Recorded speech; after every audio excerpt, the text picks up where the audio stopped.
Okay,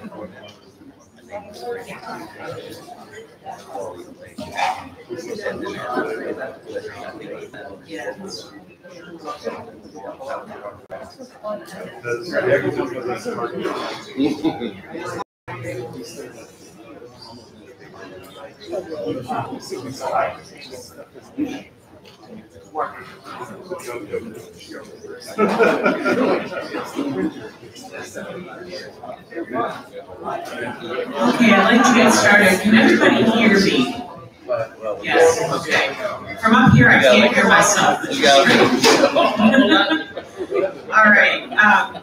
So welcome to the Libris Product Update Breakfast. We're very happy that you could join us here this morning and hear some updates about what's been going on with development for our products and some upcoming roadmap features.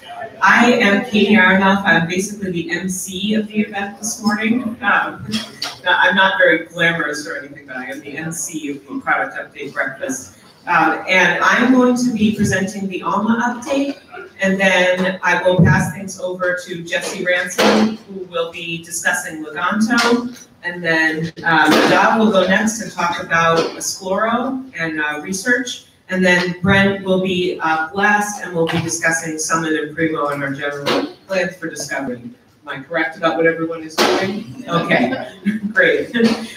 So without any further ado, we'll get started with the Alma updates. What I have here, mainly due to the time constraints, I'm going to be talking more about upcoming development and a bit less about what's already been done. Sometimes when we give a longer product update, there's a mix of both to kind of put things in context, but I only really have about 10 minutes. So you'll be getting a focus on what's already been done. And please feel free to come and ask me questions about anything here or recent features that may not necessarily be in the presentation today. I wanted to talk a little bit first about the Alma User Experience project. As many of you know, especially those of you who've been with Alma for longer than maybe a year or so, we did a pretty serious facelift of the Alma User Experience, and it debuted last year. One of the things that's happened as part of this project is we realized that we need to have an ongoing focus on the user experience, not just to say, we did this project, Alma looks great now, it's done, and come back and look at it again in a few years. That's not the way that we're going to be approaching things. So there is the UX focus group will continue to meet, it will continue to exist, and there will be attention, first of all, to a few specific things. The metadata editor is one of them. That was something that, as I'm sure you're aware, was more or less left out of the first round of the user experience update. The metadata editor is kind of a unique beast, you might say. It needs some special treatment in the way that it works. I see we have fans of the metadata editor in the room. This is great. So the metadata editor needs some special considerations, and it's especially tricky in a web-based environment to have that kind of editing capability and the ability to view all the fields and manipulate them on the screen. So there is work going on right now to rethink the experience of using the metadata editor, and also some of the things that you will be able to accomplish with the metadata editor. That is coming for later this year. We're also looking at rolling out what we're calling an activity center for the Alma workflows. I think of this as sort of, and this is my wording only, as maybe almost like a next-gen task list. It'll allow you to see you were working on this workflow and this is where you left off, and then pick up again there. So that's something that we're working on now. And I believe we have some previews here. This is what we are thinking about for the metadata editor. We're thinking about the usability, the workflows. I know it's probably sort of small on the screen here. And it may this a little bit more activity-oriented than it is currently. So this is some idea of what it might begin to look like. Also improved merge and overlay workflows for cases where you're working with multiple records and things of that nature. So a little bit of a preview of some things that are coming here for the licenses screen, and then you would have your workflow activity center here saying, you've been working on this and this is where you left off. So this is coming for later this year. What are we looking at? We're looking at a preview of what this might look like, of the new activity center for the workflows. I can't read that. I know, it's quite small on the screen. We'll be happy to share the slides, and I apologize for the size of the text. Okay, so what I'd like to do next is talk about some of the specific functional areas of ALMA and what is coming next in these particular areas. So the first one I'd like to talk about is digital. We've seen a real increase in the use of this area of ALMA and an increase in the functionality. We are looking at coming in the second half of 2018, working on some increased functionality with OAI PMH, the ability to transfer things into ALMA, more work with the generation of persistent identifiers and integration with external services that generate and provide persistent identifiers. Some of you may be aware there's already been some integration work done in the last few months with Handle, which is a popular persistent identifier service. And also publishing to Google Scholar is something we're working on. And this one I kind of want to give a little bit of a caveat that it is something that requires a lot of work, and it's sort of a proof of concept thing more than anything else at this point. But working with Google Scholar is a bit more difficult, but it's definitely something that we're thinking about for digital. In the realm of acquisitions, we have seen a lot of increase in the use of the purchase request workflow, and that's gone along with some improvements, especially in the last few releases, to the purchase request workflow. There's now the ability to assign a specific library to a purchase request. When you're dealing with the incoming purchase request, if you have an institution that has multiple libraries and multiple acquisitions units, this is a really great feature. There is also a lot more people using invoices. We expect to pass the 8 million mark of the number of invoices processed in ALMA in 2018. That's a lot of invoicing. So that's kind of where we're at and what is coming. This pricing and availability feature has actually already been rolled out, but this is a fun one where you can put in information about a book. I've played around with this. It works very well if you have an ISBN. And then you can put in the ISBN, and ALMA will go out to different vendors and see if something is available and provide potential pricing for that item. So you can see very clearly which platform the information is coming from and where it might be available. We're also working on enhanced claiming workflows for continuous purchase order lines in particular. And here's an exciting one, the license renewal task list. I love a good task list. I think many of us do. This is actually, some of you may notice if you have sharp eyes and if you are or were an Entoda user, this screenshot of the license renewal task list is actually an Entoda screenshot. This is something that is a great feature from Entoda that we're working on bringing over to ALMA and integrating. Many people who are familiar with this workflow in Entoda said we really want this in ALMA, so we're working on a license renewal task list. In the realm of resource sharing and fulfillment, this is my personal favorite area of the system. I started in libraries as a circulation supervisor, and you kind of can't walk away from circulation once you started, so this is the area that I like the best. There has been a real increase in the number of ILL transactions in ALMA. You can see here the chart on the screen that shows resource sharing transactions by region. If you look at the numbers between 2015, 16, and 17, there is a really noticeable jump. Some of this is due to some large consortia in each of the regions coming online. I'm looking around the room and I see some people from some of these large consortia here in North America, but as well as North American interest in this feature, we have European consortia using it and also some libraries in the Asia Pacific region. But there's also an increase in people adopting ILL through the integrations with external broker systems. So it's really no one thing that's contributing to this increase in use. It's a lot of different factors. We expect to pass the 60 million annual loan mark in 2018 for resource sharing.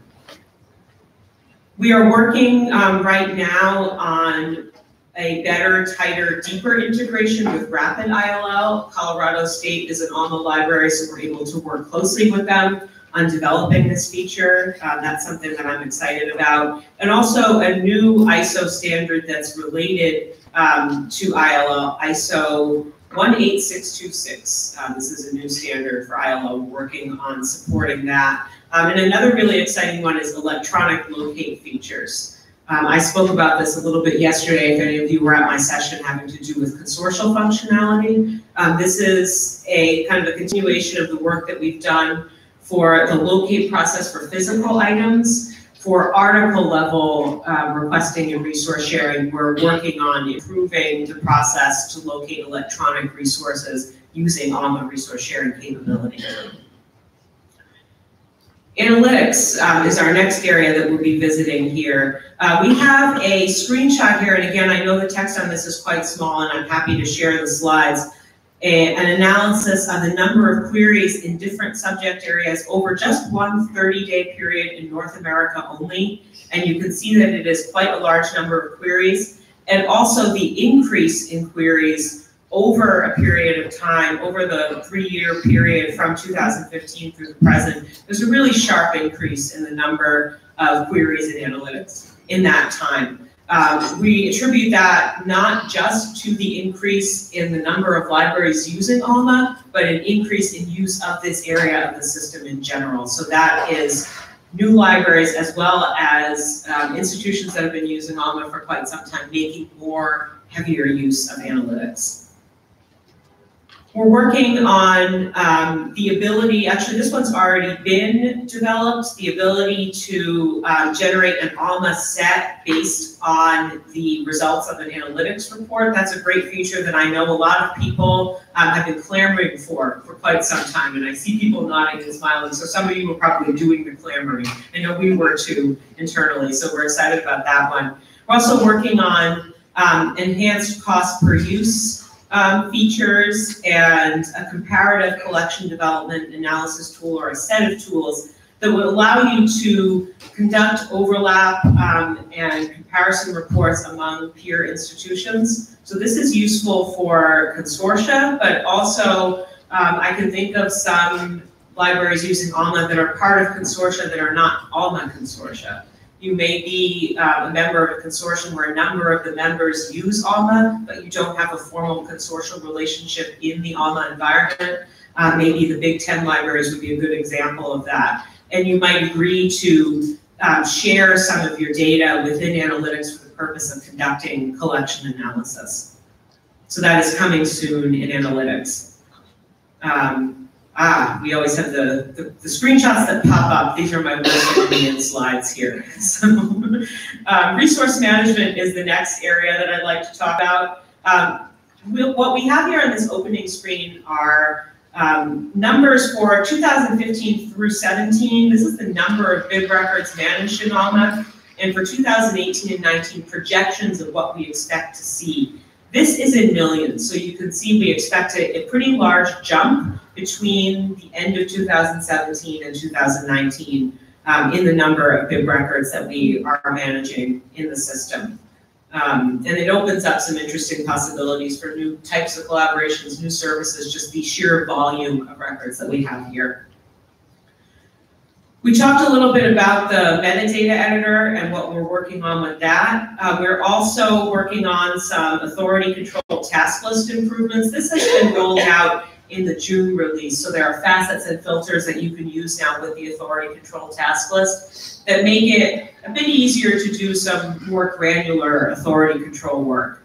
We're working on a prototype of a bib frame record editor. You are probably aware that for about a year now, you've been able to view a bib frame record in ALMA. When you pull up a MARC record, there's a tab that has the bib frame record, and that's been a read-only situation. We're working on the ability to edit bib frame records because, of course, as the standard becomes more of a real-life standard, we need to support that.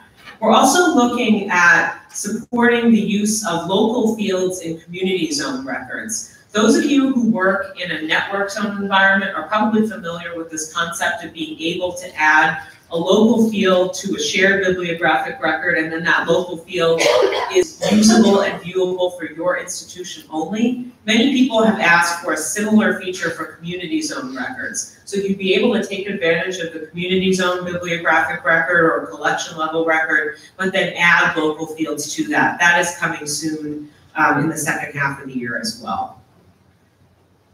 Community contribution in the community zone, this idea of using Alma as a platform for sharing, is an important component of the system, and that's the part that I would like to talk about next. We're working on shared notification templates. So I think a lot of us are aware there's much that you can do with the XSLT notices in Alma, but doing some of the really advanced stuff takes significant work. There are people in the community who have done this work and will be happy to share it. So the ability to share your notifications is something that is coming soon. We are also working on the ability to contribute extension packs for the MARC standard to the community zone, as well as general electronic services templates in the community zone. So if you've set up general electronic service to present to your patrons in Discovery, you can share that in the community zone. This is really accelerating the trend of making a lot of different types of information shareable, and I think that many libraries could benefit from the work of your peers that they may have already done heavy lifting for you, so that's a really great thing to be able to use. I also want to talk briefly, before I turn things over to Jesse, about the adaptive recommendations that we're working on providing.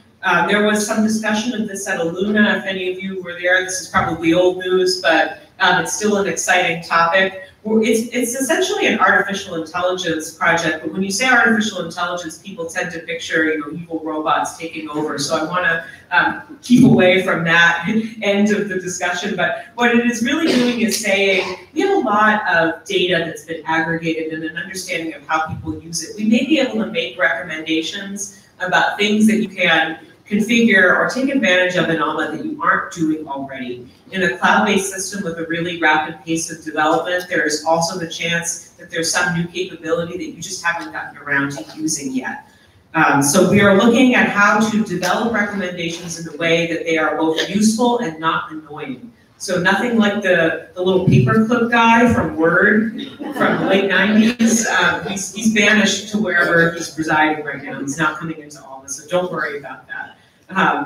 What we're looking at is the possibility of something along the lines of this, and you can see over on the, I think it's the right-hand side of the screen for you. I get my rights and left mixed up, and you're in front of me, and the screen is here. But there is a small task list that has recommendations coming from this service. So we're looking at things like maybe you want to look at balancing your resource sharing quotas, purchasing titles that are high demand in resource sharing, that type of thing.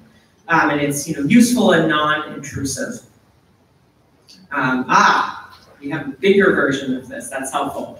And a specific use case that we have in mind is maybe a user is uploading a counter report, and as they are doing that, Alma is thinking about it, and Alma says, you have not configured a sushi account for this provider, but other institutions have. Would you like to set this up? So that might be how it would work, and it would be dependent on, of course, having the roles and the permissions and the access to this area of the system. This is something that we're working on actively right now with development partners. And this will be, so this is about where we are right now, is in coming up on July. So we're working with the development partners listed here on the slide, several standalone institutions and consortia in North America, as well as partners around the world. And this will be rolled out over the course of the second half of the year. So there will be general availability for some recommendations starting at the very end of 2018, and then more coming next year. So that is all I have for Alma, and I'll turn things over now to Jesse to talk about the Leganto update. Great. Thanks, Katie. She's right, you can't hear yourself on this mic. Can you hear me okay? Yeah, okay. Hi everybody, my name is Jessie Ransom and I'm a solutions architect with Libris. I realize not everybody in the room may be as familiar with Leganto. So Leganto, for those of you who don't know, is the Libris course resource list solution. It's a way to really highlight the library collection and maximize the use of the library collection in course materials, and also contribute to things like affordable learning initiatives and student success initiatives. So that's what we're talking about with Leganto. And I'm going to go through some of the things that are coming soon with Leganto and a few of the more recent developments with the product. For starters, we have a lot of libraries using Leganto now. We're up to 94 institutions using Leganto. About a third of those are in North America, so it's a pretty significant number and a lot of growth over the last maybe year or so. Leganto now is about 3 years old, and so we've seen that growth kind of steadily rise over the last couple of years. What that means for you, of course, is that we have this great community of users who are using the product. Leganto has now been included as part of the Ideas Exchange, and there are a number of ideas that have been added and also things that have been developed or are planned to be developed. I had the great pleasure of updating these numbers since Luna, which of course was in May, and I had to add numbers to both the developed and planned for this since May. So that was kind of an exciting thing to be able to see actually happening at that level. It's only been about a month, and I had to add, I think, 10 to the developed, or not 10, 4 to the developed number. So we're seeing a lot of growth there. If you're not using the Idea Exchange, take a look at that and submit some ideas and vote on some ideas. We also this year added Leganto to the NAIRS enhancement cycle, which is our user group enhancement cycle. So we did the first round of voting for NAIRS in the spring, and we've committed to developing 3 ideas thanks to that NAIRS enhancement cycle. So that's of course something that we'll be continuing moving forward with Leganto.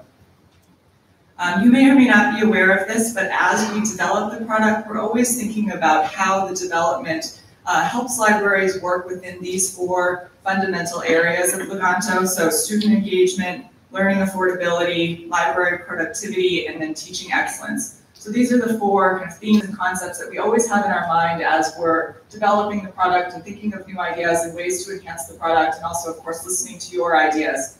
And then beyond that, we're also always taking into account how will what we're doing right now enhance the analytics that you have available to you. How will this enhance your copyright workflows for working with Leganto, and then also the user experience. So these kind of outside pieces of the triangle are the things that are sort of over the entire product, always taking these types of things into account.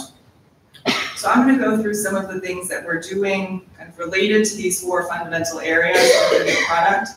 So when we're thinking about library productivity with Leganto, of course, we're really thinking about a lot of the workflows that happen in Alma, because the Alma product is where you're doing the library work a lot of the time here. Sorry, for those of you who are less familiar with this again, Leganto is built directly on top of the Alma platform, so it uses a lot of the data and the workflows that already exist within your Alma environment.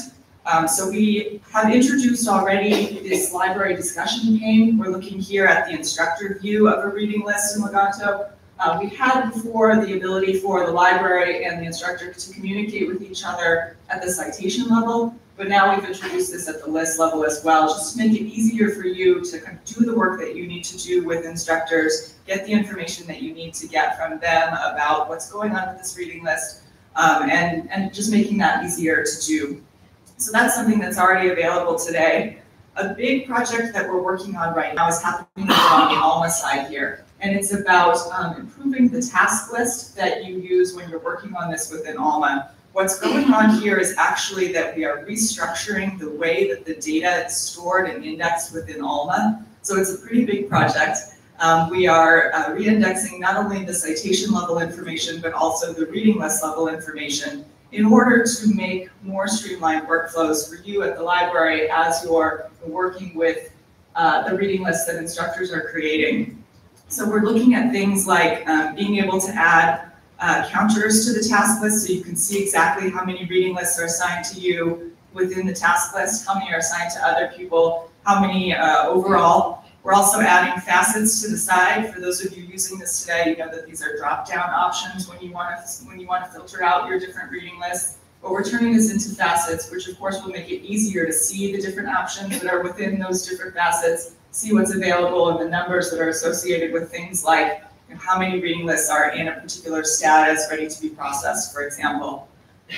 We're also adding in the ability to do bulk updates to reading lists for things like assigning to a particular staff member. If you have somebody who you know works with these instructors, you can work with those in bulk and just push those tasks to an individual person. And then the last thing on this slide here is the ability to go directly from the reading list task list to analytics information about reading lists. So to be able to see usage information straight from here, as opposed to having to open up a separate dashboard and narrow down to what you're looking for. So that's a pretty significant project that is well underway at this point, and we expect to be releasing this new task list before the end of the year. Within the next kind of general theme or subject area here, teaching excellence. So what we're doing here is we're looking for ways to make working with Leganto easier for instructors as they're building their lists together. I think this ties in very closely with the next one, which is student success. So as the instructors are able to create better lists in an easier way, that also of course means that the students are receiving a better list that's in an easier to use way. So these two are very closely tied together. We introduced over the last couple months the list advisor. So what we're looking at here is the instructor view of a reading list. There in the top corner of the reading list is this list advisor, which tells the instructor how complete their list is. It's looking at things like, do they have due dates on the resources? Do they have descriptions of the resources so that the students know why they're supposed to read something or what they're supposed to get out of a particular reading? Setting information about the different sections. When I say it's an optional set of readings, what does that mean for you? So those are the types of things that are included as part of this list advisor. And the library, of course, can customize the options that display here. So if you have things that aren't relevant for your instructors, you can always remove those and then they won't affect this. But this is really about creating a reading list that is more usable from the student perspective so that they can understand what's going on and what's expected of them. We also already have analytics that display for instructors within their reading lists. But what we're doing moving forward is making this a lot more obvious for instructors so that they don't have to remember to check the usage of their reading list, and instead we'll be pushing information out in front of them and also giving the option to subscribe to reports about the usage of your reading list. As part of this, we'll be highlighting things like the most popular citations within your reading list or the least popular citations within your reading list, so that instructors can very easily see which readings the students are responding to and which readings they are not, so that they can do something about this while the course is going on if there's a particular reading or a resource that just isn't being used in the course. So that's something that we're working on in the near future for the third quarter this year. And this is probably my favorite here. This one is about recommendations. So we already have recommendations for instructors as they're working on their reading list. We have article recommendations coming from EX, the Article Recommender Service, and then we also have physical recommendations coming from the library collection. In July, we're also introducing video recommendations, and I think that this is really exciting. This is an area that I think a lot of instructors maybe are less comfortable adding to their list. They may not be as familiar with the videos that might be of relevance for the course that they're teaching. And also an area where students, of course, are really interested in getting these kinds of assignments in addition to the readings that they're already doing, the articles and textbooks and things like that. So we're highlighting the videos that may be of relevance to instructors as they're building their list together. What we're doing in addition to this moving forward is providing recommendations for instructors as they're building their reading list based on other reading lists. So things that are within the same institution and also beyond that, looking at things like, you're building a biology reading list that has this textbook. Other people who built a similar list also use these additional resources. So a way to expose instructors to additional materials based on what other teachers, other faculty members are using in other places. So again, they can find more than they maybe would have found on their own. And then the next section here is about student engagement. And as I said, this is really kind of similar to the instructional side. These two go very closely together. But specifically related to student engagement, something that we introduced this year is the ability for students to tag their own citations, so they can tag whatever they want. They could say something like, not read, urgent, week 1, week 2. They can kind of keep track of these citations for themselves, and then also filters so that students have the ability to filter down to particular material types or things that are marked as required reading, things that are marked as lecture reading, so that students can kind of work through their reading list in a more efficient way and make sure that they're taking care of the most important things first here. We're also in the middle of a research project right now with Curtin University in Australia to see if there are ways in which we can map the usage information that we have in Leganto with student success within the university. We know that this is an area that universities are really interested in exploring right now as a way to develop intervention strategies for students who are at risk of dropping out of school. So what we're doing right now is really just exploring the data that exists and to see if there is a correlation that we can use and track and work with in a measurable way. So we're in the middle of this project, and I can't say what's going to come out of it. So far, we've seen that there is indeed a moderate correlation between this information. I'm sure that doesn't surprise anybody all that much, that students who engage in their courses tend to do a little bit better in school. But we are looking to see if there's something that we can do with this moving forward. So that's a big project that's underway in the realm of student success within Leganto. And then the last area is learning affordability. So you are probably aware, if you're using it, that we do have an integration with the CCC today for pay-per-use licensing of course materials. So this allows you to set a pay-per-use license for things that aren't available through the library collection or through fair use, so that students don't have to pay for an entire course pack. They can just pay for the single readings that they need, or institutions can pay, if this is how it works instead, just for the material that's actually being used, as opposed to having to put in an estimate of how many students are in the course and pay for all of those students. So this exists already. In the near future, we are working on ways for instructors to set up these pay-per-use licenses with the option to have the librarians have final approval of them if they so choose. But something exciting that we're working on moving forward for early next year is the ability for Leganto to analyze the list itself and highlight the materials that are more expensive. Oftentimes today, this is something that instructors aren't even aware of. They just put their course packs together, and they may not know that some of these readings are much, much, much more expensive than others. So being able to highlight those as you're looking at the list, and also suggest free materials as replacements for those resources, looking at the library collection or things that are available online, and suggesting those instead, as well as a way to have a quick swap of those things, so they can just say, yes, I'll use this instead, trade it out. So that's something that's happening for learning affordability that I think is going to be really exciting for Leganto. And then the last thing that I want to just touch on very briefly here is accessibility in Leganto. We're working right now, we work with an independent company to do an accessibility analysis of our products. We have done that. That started in May, and we've received the report back from them about Leganto. So we're working on making some improvements to the product based on that report around the concept of accessibility. And we expect to release the updated VPAT in August. So take a look for that. It will be available soon. So thank you. And with that, I'm going to pass it over to Nadav to talk about Esploro. Thanks, Jesse. Good morning. We're halfway there.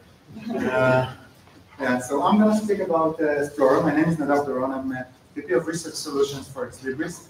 And Esploro is the first product, the newest product that we're developing in Libris. It's not ready yet. How many of you have heard about Esploro before? It's like half of the forum. Great. So I'll give you a glimpse of what it's going to do, what it's doing. Show you. I'm not going to show a demo because we don't have enough time for that. I'll show you some screenshots. And if any of you is interested in more more details, feel free to talk to me after the session or with Ray over there, who is the representative here in North America. Okay. Can you hear me now? Yes. Okay, good. So, what is Explorer? With Explorer, we would like, we're trying to increase the impact of research activities within the university by creating more visibility to these research assets, which means publications, data sets, and other kind of objects like media mentions, patents, and so forth. We would like to increase also the efficiency of the processes that already happening within the university, in the library, in the research office, with the researchers themselves, and increase open access compliance.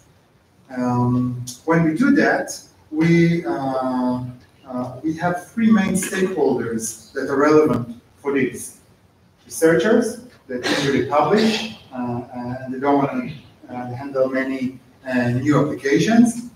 You, librarians, who try to maintain all the research data publications, to put it all in one place and make sure that it's open access as required. And of course, the research office that is handling visibility of the research assets and publications and so forth. So what is Explorer? Basically, when we look at it at a very high level, 30,000 feet, it's the next-gen repository of all research assets from different types and means, but we're not just putting them all in like in a hype, like you may know in current IRs, but it's also linked together and discoverable. So all the information that is put within Explorer we are attaching to it a lot of metadata.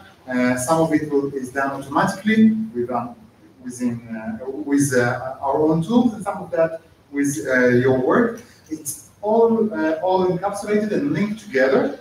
And also, we try to capture as much as we can from external sources. So, for example, we know who the researchers in your university, and we try to capture information from our own indexes or from external repositories to bring it automatically into Explorer and create a holistic repository. So once we do that, we can leverage that and create more value for the researcher by updating the profiles, so creating automatically external profiles for that, by increasing discoverability through our own Primo, Summon, or a new research portal that we create, but also through Google and Google Scholar.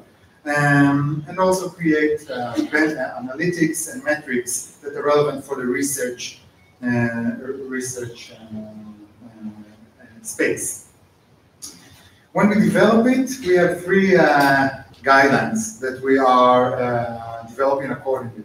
First of all, we don't want researchers to work more or change their habits. So this is the first. Second one, we're trying to create more efficient and effective work for this forum. So not additional work for the librarians to work to learn on another system. So basically, and as I'll talk a bit about it later, but like Leganto, this product is built on Alma. So if you know how to work with Alma, it will be quite easy for you to learn the workflows and the processes with Explorer. And it's not going to be a point solution. So it's integrated with all the APIs. Everything that we develop comes with an API. So if you want to integrate to an external system, this can be done as well. And as I promised, this is built on the Libris Hired cloud platform, like all of the new products that we develop. So we enjoy out of the box all the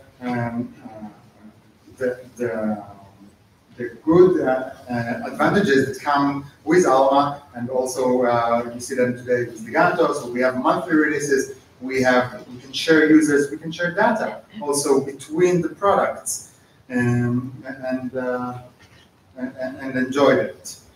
So I don't have a demo, but I have screenshots. Again, if you want to see the demo, I have it here, so you can come to me after the session and I'll show you some demo. I don't have enough time to do a full demo. So some screenshots. This is a screenshot of the public profile that was automatically captured and created by Explorer. This is the public view for that, and you can see here the researcher name, her expertise, what she's working on, and some links. There's also a cool timeline of all her activities. But this is externally. If I'm looking internally, the researchers can, of course, configure how their external profile looks like, and also to deposit. If we do want to deposit, and this is an optional, we can deposit through this neat and very clean UI, so it will not be, it's kind of a wizard, so the researchers don't need to learn a new product from scratch. Once the researcher deposited it, now it is up to the librarians to approve this deposit and make sure that it's intact, that all the metadata is in place, and that it's according to the license and visibility. So here we leverage Alma, and you can see it kind of resembles to Alma. It's hard to see, but what we did is we added another tab to the view. If you can see, there is a research tab over there, and all the research activities are now part of Alma if you are logging to the system with the right privileges. So we added roles to Alma and so forth. And these are the tasks. You can see here a few examples of the tasks of approving deposit. I highlighted a bit more. It's hard to see, but we are also linking the publication that was deposited automatically here to to the research data or to the presentation or other stuff that Explorer automatically identified that are related. If I did deeper dive, you can see the deposit review form. Here, all the metadata should be reviewed by the librarian. Everything that is light shaded with it, and not to start it from scratch. So this is the deposit view form. I hope it makes sense. Also, we have developed the analytics tab. So you can see a lot of analytics. Again, this is based on Alma, uses the OBI, same infrastructure. You can see like trivial data, how many views, how many deposits we have per faculty, and so forth, but also inter-faculty collaboration or inter-university collaboration on a map, where you can see with which universities your university researchers are working most. But we also, one of the cool things that I like here is that we can integrate the research data with the Alma data. So for example, in this report, you can see journals that are not part of your collection, but they consist of publications from your university. So for example, there is the journal, the International Journal of Group Psychotherapy has 354 publications from your university, but you don't have it in your collection. So you may want to do something with that. I hope. So with Explorer, basically why we think that this is the right solution for research organizations.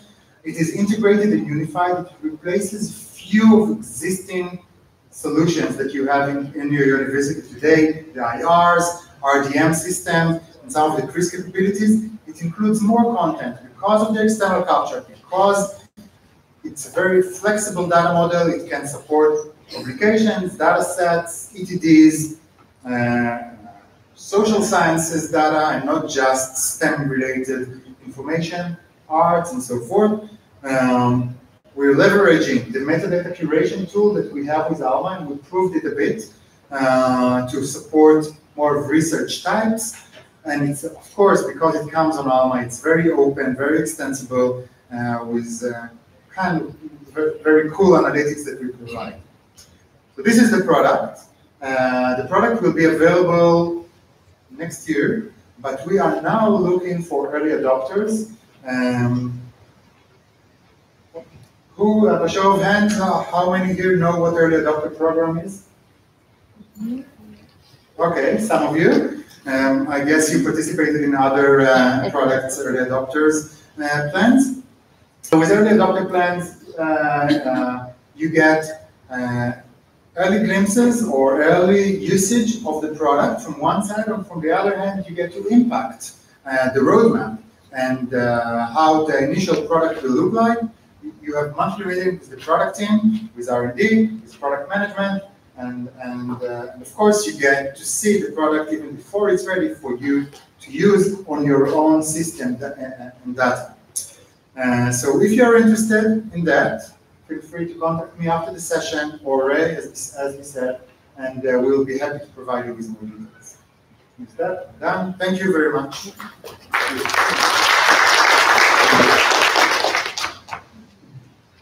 We've got like 2 minutes, so I'm going fast. I'll hit the highlights. If you have questions or anything that I didn't cover as much as you'd like, please feel free to grab me after the session.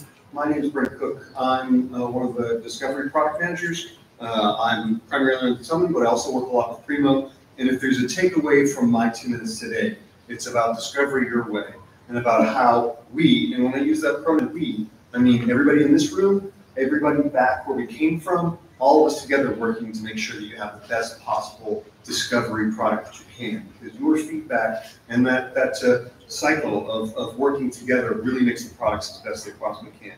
So that whether you choose Summon or Primo, you're going to get all the great things that you can see right here. We continue to invest. We serve over 3,400 institutions. We pride ourselves on the large choice that customers have. We want to make sure that whether you're a large consortia, an ARRL, a small university or community college, that we're meeting your needs. So something to note is where we have the potential, we share resources. Summon and Primo are still very different products. You have Summon and Summon over Alma, you have Primo and Primo V. Both of those, or all 4 of those, should hopefully meet whatever you need, and you have customizations within them. But where possible, content and metadata, we share that. Operations, product capabilities. We are constantly talking internally about how we can get the best that we're doing for each one and still maintain that individual piece.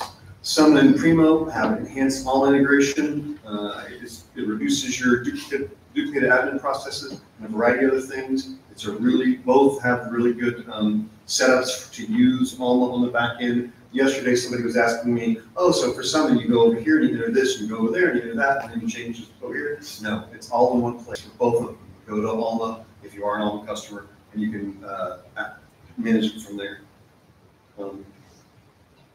More connected services, more content. We work really hard to make sure that whatever content you want is in there and accessible. So that means research outputs and data, video content, publisher content, digital repositories, and more. We know we still have room to work on and improve how these various content types are out there for you and displayed for your patrons. And we do everything we can to make them available through our discovery layers. Customizations. Last year in Summon, we introduced custom panes on the right side, the ability to add widgets to the page.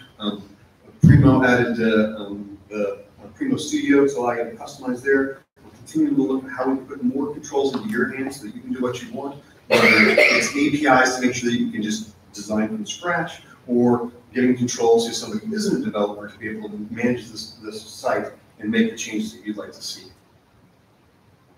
We continue to invest in infrastructure. There's a fully redundant Primo Central Index. Summon just moved into a new location in the Moses Lake data center. So as much as possible, hardware, we're making sure that we're sharing those pieces, the resources that manage those as well. UI performance improvements and accessibility enhancements are all things that we work on regularly to help out with. Earlier, someone was mentioning using the accessibility, using a team to help with accessibility. We do this on a regular basis with our discovery products as well to make sure that it meets all of your patrons' needs. All right, for the last 30 seconds, I'm just going to show you quickly the product roadmaps. Again, as much as possible, we share things. However, there are still places where things are very unique and different for each one. So we maintain separate roadmaps, and you'll see various things being added in as we go along. As I mentioned, Primo Studio, something that came out for user experience that is unique to Primo. Linked data and enhanced collection discovery. Primo's farther along on linked data than Summon. Summon is learning from what was done there, and we're adding that in this year for the enhanced collection discovery. There are a lot of things in Summon, like resource recommender or topic explorer, we're looking into how to move those over into Primo, and a variety of other things. And integrating, as other people have mentioned, with other Ex Libris products. For Summon, we're working on improving relevance and expanding customizations on the user interface as well. I already mentioned linked data a little bit. Multilingual search improvements. We are taking a look at how we stem and how we treat various languages like English and particularly Korean, Japanese, and Chinese, and being able to handle traditional versus simplified characters, for example, in some of those languages. And then adding in other things to the product, such as I mentioned, there are things in Primo that they're adding to, from Summon that they're adding to Primo, excuse me.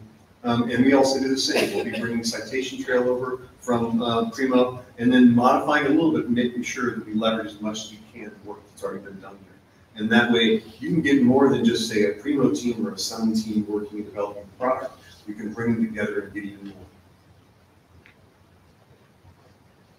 We also want to make sure that you've got lots of entry points to be able to get to your discovery layer.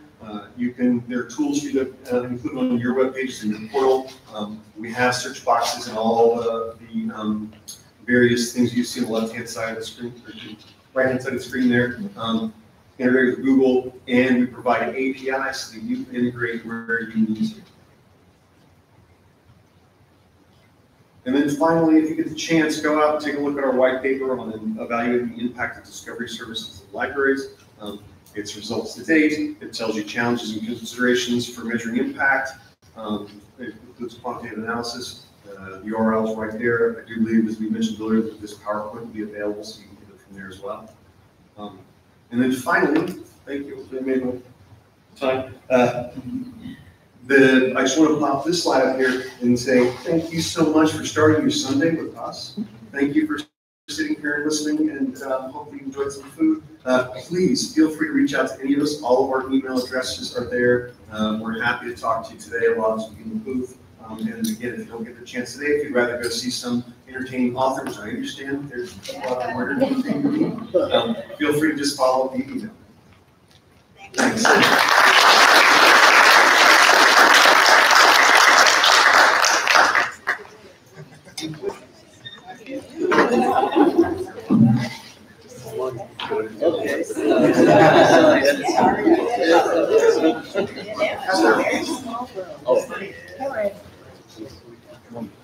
I enjoyed listening to you. I noticed CMR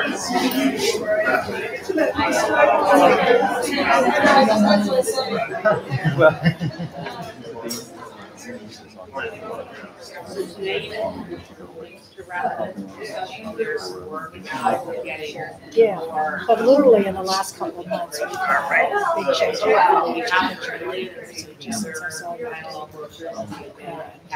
It will get better, but not.